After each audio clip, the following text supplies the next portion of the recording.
Assalamualaikum warahmatullahi wabarakatuh. Perkenalkan, nama saya Kina Devara dari kelas 3C NIM 20210370311489. Di sini saya akan mempresentasikan mata kuliah Statistika dan Probabilitas. Nah, sebelum kita memasuki materi yang akan saya presentasikan, di sini saya akan menjelaskan tugas-tugasnya, yaitu yang pertama adalah mengeksplorasi data observasi dan data kuesioner, lalu memberikan visualisasi di data observasi dan data kuesioner, lalu menjelaskan tentang rekomendasi, additional information, dan conclusion about my data. Nah, yang pertama di sini adalah observasi data. Di sini observasi data saya menghitung kendaraan. Saya menghitung kendaraan di jalan raya depan Universitas Muhammadiyah Malang. Lalu di sini saya menggunakan data yang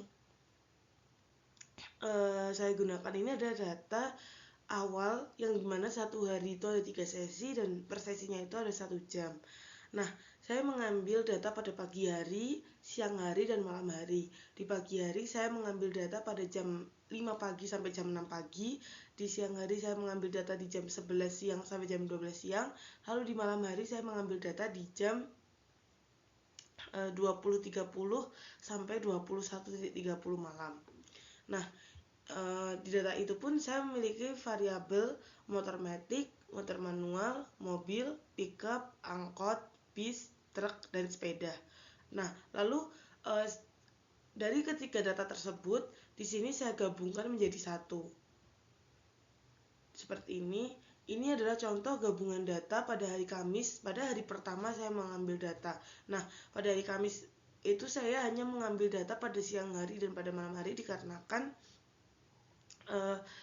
saya baru memulai observasinya itu pada siang hari, sehingga untuk pengganti pagi harinya saya lakukan di Kamis minggu depannya. Nah, di sini nanti saya hanya akan menampilkan perhitungan saya dan box plot saya, tidak menyertakan tabel datanya dikarenakan untuk mempersingkat slide presentasi. Nah, di sini saya hanya memberikan contoh bentuk data yang saya hitung untuk menampilkan box plotnya adalah menggabungkan antara data dalam 3 sesi tersebut.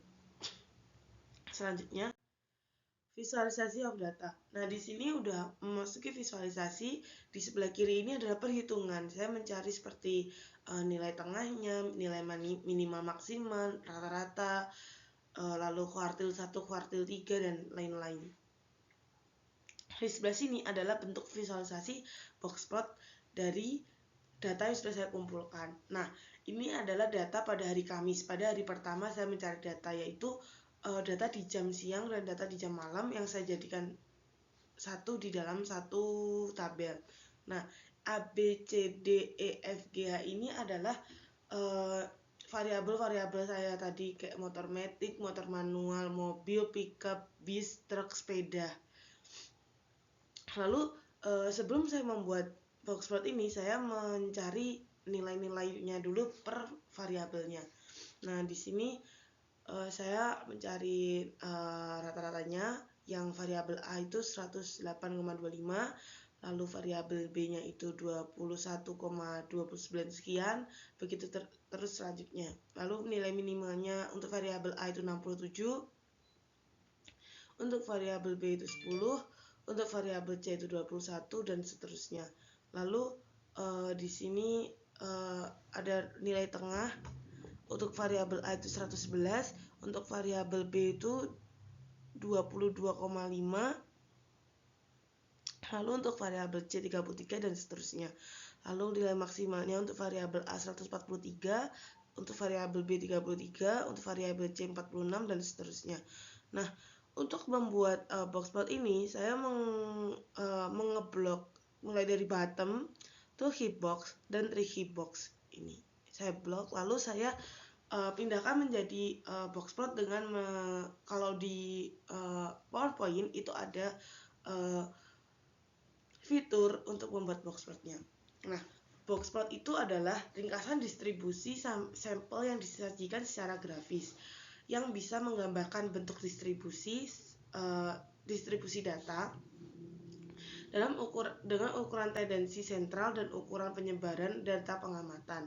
Nah, di boxplot itu ada whiskers itu ada ini, lalu ada kuartil 3 ini yang warnanya magenta, dan ada kuartil 1 yang warnanya pink cerah ini. Nah, lalu di tengah-tengah ini garis ini saya tidak bisa mengezoom untuk memberikan detail dikarenakan di dalam PowerPoint untuk merecord tidak bisa di zoom. Jadi nilai tengahnya ini mediannya. Nah,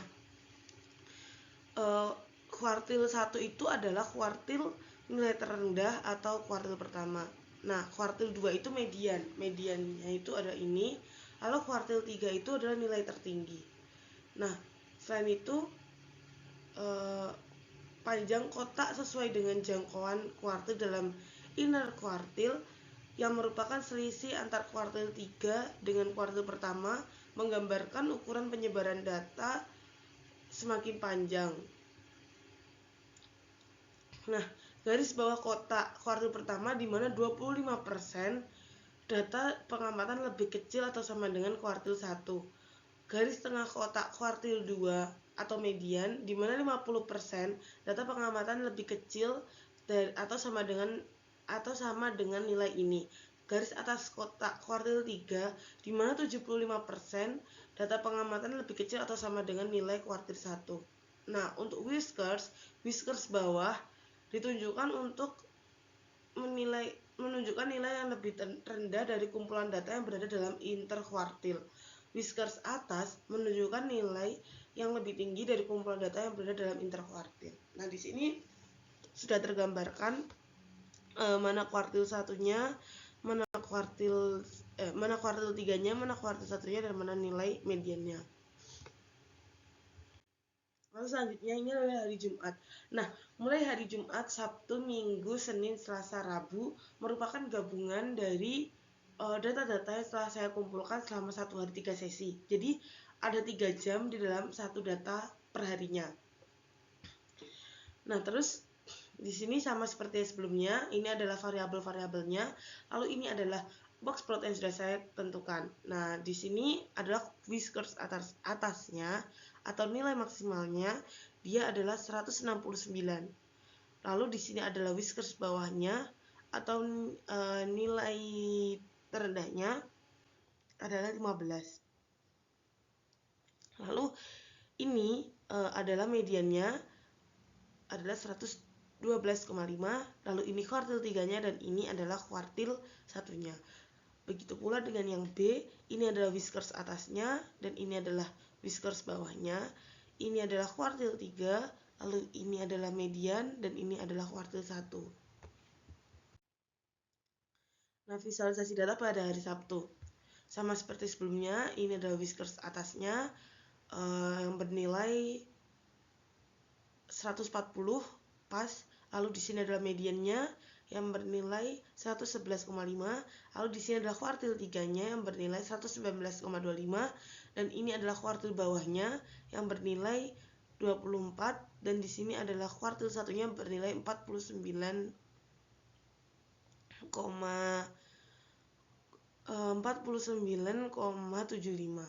Lalu ini yang B, ini adalah kuartil atas, whiskers atas, whiskers bawah, kuartil 1, kuartil 3, kuartil 1. Lalu selanjutnya adalah pada hari Minggu. Sama seperti sebelumnya, ini adalah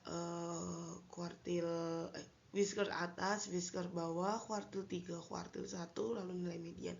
Nah, untuk mencari nilai-nilai seperti ini di Excel kita sangat dimudahkan dalam mencari perhitungan seperti ini karena kita tinggal menambahkan seperti contoh rata-rata ini kita tinggal menuliskan sama dengan terus average, terus lalu kita mengeblok dari nilai pertama hingga nilai terakhir, lalu tinggal di enter dan muncul nilainya. Lalu kita tidak perlu susah-susah untuk cari satu-satu, kita tinggal menarik dari samping sini ke samping, lalu muncul muncul nilai-nilainya. Lalu selanjutnya hari Senin, ini ada whiskers atas, ini whiskers bawah, lalu ini adalah kuartil 3, median, kuartil 1, whiskers atas, whiskers bawah, kuartil 3, median, kuartil 1. Saya ingin sekali menunjukkan angka-angkanya sesuai dengan ini, cuman di sini saya tidak bisa menunjukkan dengan cara mengzoom dikarenakan tidak bisa. Jadi ini adalah whiskers atasnya, lalu ini adalah mediannya, kuartil 3-nya, dan ini adalah kuartil 1-nya, dan ini adalah whiskers bawahnya. Begitu pula dengan hari Selasa, data saya terlihat sangat tinggi-tinggi untuk variabel A atau motor matic, dikarenakan pengguna motor matic pada siang hari melonjak lebih tinggi 2 hingga 3 kali lipat dibandingkan malam hari, dan dan pagi hari. Jadi tiap 5 menit sekali saya bisa mengumpulkan 100 hingga 150 data motor matic pada siang hari, karena perhitungan saya itu dihitung tiap 5 menit sekali.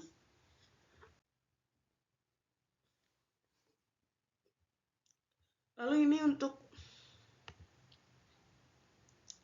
visualisasi data di Rabu. Seperti sebelum-sebelumnya, saya mencari perhitungannya dahulu, lalu saya mengeblok mulai dari bottom to heap box dan tri heap box, lalu saya pilih menjadi box plot. Nah, pada hari Kamis terlihat sangat mungkin mudah dibaca dikarenakan box plotnya mudah dibaca dikarenakan di sini saya hanya mengambil 1 jam, yaitu pagi hari menggantikan Kamis yang minggu lalu. Nah, di sini adalah kuartil atasnya, whiskers atasnya, whiskers bawahnya, kuartil 3, median, lalu kuartil 1. Nah, selanjutnya adalah kuesioner data. Dalam kuesioner data ini, saya membuat kuesioner membuat kuesioner dari topik sebelumnya, karena topik saya adalah menghitung motor, jadi saya membuat kuesioner yang tentang lalu lintas atau kendaraan yang ada di sekitar jalan raya depan Universitas Muhammadiyah Malang.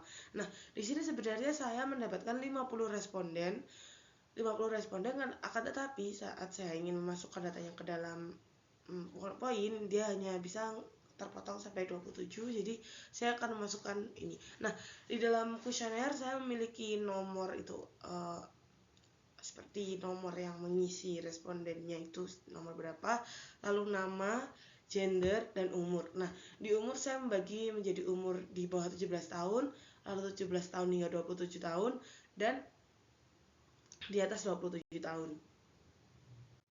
Nah, di sini adalah jumlah variabel saya. Nah, variabel saya itu ada 10 pertanyaan. Pertanyaan 1, 2, 3, 4, 5, 6, 7, 8, 9, 10. Nah, ini adalah angka-angka ini adalah angka-angka yang memilih antara sangat baik dan tidak, dari yang mulai sangat baik hingga buruk sekali. Nah, bagi yang memilih sangat baik nilainya 5, dan yang memilih baik nilainya 4, netral 3, buruk 2, sangat buruk 1. Nah, ini adalah angka-angka yang telah mereka pilih, lalu saya rekap menjadi 1, dan lalu saya jadikan visualisasinya seperti ini. Nah, di kuesioner data saya memiliki 3 visualisasi, yaitu visualisasi untuk pertanyaan, visualisasi untuk gender, dan visualisasi untuk umur. Nah, di visualisasi untuk pertanyaan saya menggunakan box plot, di visualisasi untuk gender saya menggunakan diagram lingkaran, lalu di visualisasi umur saya menggunakan diagram batang. Lalu seperti penggunaan box plot pada observasi data, saya menghitung dulu jumlah-jumlah rata-rata dan lain-lainnya ini. Lalu ini adalah box plotnya. Nah, ini adalah kuartil 3-nya, lalu ini adalah kuartil 1-nya, lalu ini adalah bottomnya. Ini adalah whiskers bawahnya. Begitu pula selanjutnya seperti ini. Ini nilai kuartil 3-nya ada 5, mediannya adalah 4, lalu kuartil 1-nya adalah 3,25. Lalu whiskers bawahnya dimulai ini.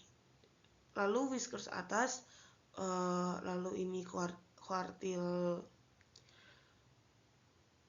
1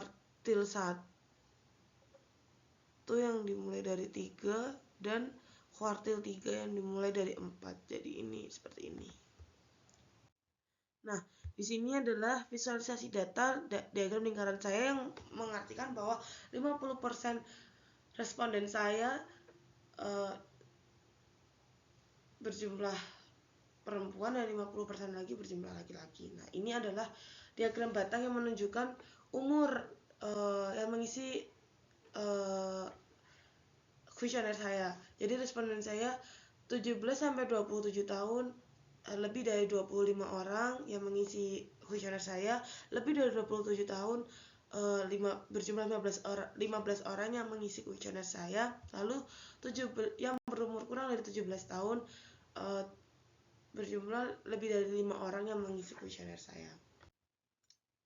Selanjutnya adalah kesimpulan.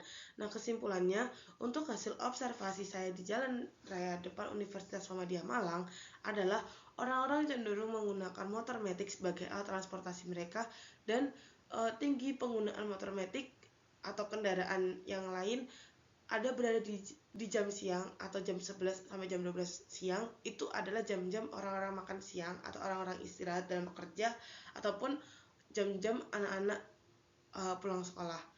Lalu untuk hasil kuesioner yang saya sebarkan di sekitaran Universitas Muhammadiyah Malang adalah responden cenderung merasa kurang nyaman dengan arus lalu lintas yang sedang terjadi, karena terkadang padatnya arus lalu lintas menjadikan orang-orang sedikit lebih terlambat dalam menjalankan aktivitasnya. Selanjutnya, additional information and recommendation. Informasi tambahan yang bisa saya berikan adalah responden saya rata-rata menyadari bahwa tingkat keamanan dan kenyamanan di Jalan Raya Universitas Muhammadiyah Malang belum 100% aman dan nyaman bagi mereka. Seperti trotoar masih belum terlalu efisien untuk dijadikan sebagai trotoar. Tapi dalam hal lain, seperti transportasi online sudah sangat gampang untuk ditemui di sekitarnya. Contoh, di depan Universitas Muhammadiyah Malang itu terdapat tempat yang menjadi pangkalan driver ojek online.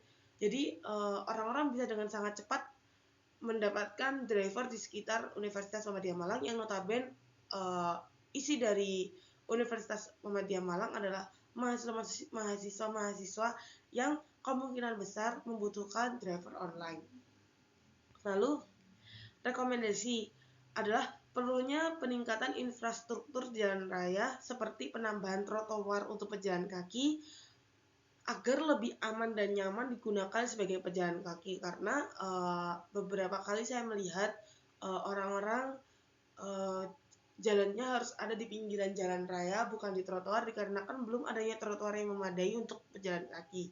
Lalu penambahan jalan untuk pengguna sepeda, dikarenakan pada waktu saya observasi di lapangan, saya melihat beberapa pesepeda itu lewat di jalur yang seharusnya itu buat jalur motor, sehingga itu sangat membahayakan pengendara sepeda.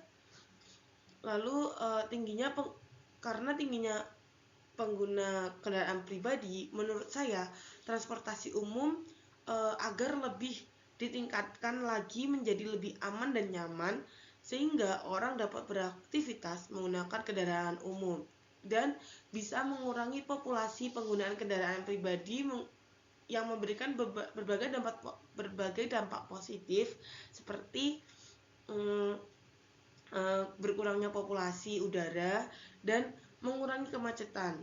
Jadi saya berharap transportasi umum yang berada di sekitaran kampus, sekitaran sekolah-sekolah atau perkantoran itu bisa lebih ditingkatkan agar pengguna itu lebih nyaman dan aman, dan mereka akan lebih memilih menggunakan transportasi umum yang telah disediakan oleh pemerintah daripada mereka menggunakan kendaraan mereka pribadi. Nah, karena menurut saya penggunaan transportasi umum itu juga sangat amat mempengaruhi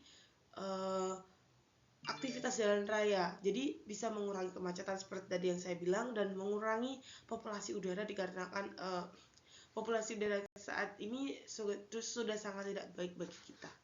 Seperti itu.